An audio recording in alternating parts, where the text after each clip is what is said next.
నిజాంపట్నం మండలం TDP senior నాయకులు బొమ్మిడి రామకృష్ణతో గోడు వెళ్లబుచ్చుకుంటున్న రైతులు.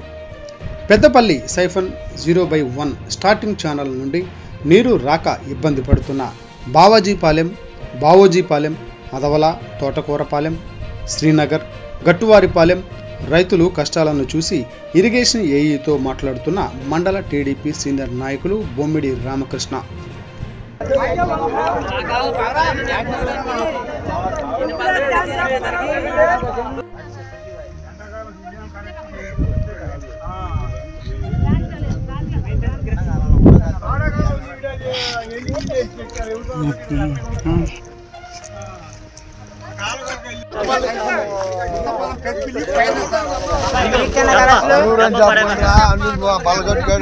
అమ్మతాడు పాడయ్యే దాని పచ్చిన దాస్తున్నావు.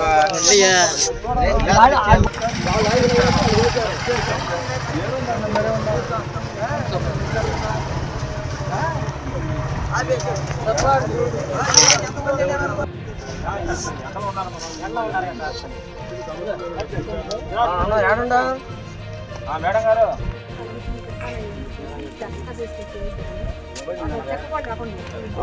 అడిగేది ఏంటంటే ఇది 4-5 సంవత్సరాల నుంచి ఉన్న సమస్య చెక్క అన్నారు కదా, దాని పర్మనెంట్ సొల్యూషన్ పెట్టేసి ఏదన్నా మినిమం 170-180 రీడింగ్ మెయింటైన్ చేస్తే ఎన్ని కింద వాటర్ వస్తాయండి.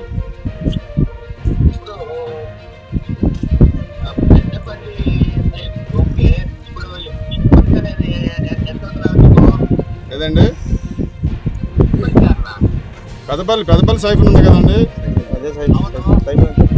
సైఫన్ అంటారు కదా, అది పెట్టారపాలెం సెక్షన్ కింద పెద్దపల్లి సైఫన్, నిజాంపట్నం సైఫన్ 2 ఉన్నాయి కదా. అక్కడికి మనకి మీ పెట్టారపాలెంలో రీడింగ్ వచ్చేసి ఇప్పుడు మెయింటెనెన్స్ ఎంత జరుగుతుందంటే 132 రీడింగ్ జరుగుతుందంటండి ఈ రోజున. అయితే యాక్చువల్గా అక్కడి నుంచి వాటర్ అంతా 3 ఛానల్స్ రావాలంటే మినిమం 170 నుంచి 180 రీడింగ్ జరగాలండి. అయితే ఈ రైతుల దగ్గరికి ఒక మాట అండి, రైతుల దగ్గరికి మన గుమ్మస్తాలు, ఏఈలు, వర్కింగ్ స్పెట్లు అందరూ తిరిగి ఎంత పోరాడినా పైన వాళ్ళు కట్టలేస్తారు, కింద కట్టలేస్తారు అంటున్నారు. కానీ వాళ్ళ విషయం ప్రాబ్లం ఏంటంటే అక్కడ లాకుల దగ్గర మనకి మినిమం రీడింగ్ మెయింటైన్ చేయాలి. పెట్టారపాలెం లాకుల దగ్గర అండి. అయితే వాస్తవానికి ఏంటంటే మీ రికార్డులో ఏమవుతుందంటే 458 రీడింగ్ వస్తుందని చెప్పి నిజాంపట్నం ఛానల్కి రికార్డెడ్గా చూపిస్తున్నారు ఇక్కడ మనకి. అయితే అక్కడ పెట్టారపాలెం ఛానల్ కెనాల్ దగ్గర 132 రీడింగ్ మెయింటైన్ చేస్తున్నారు మనకి. 130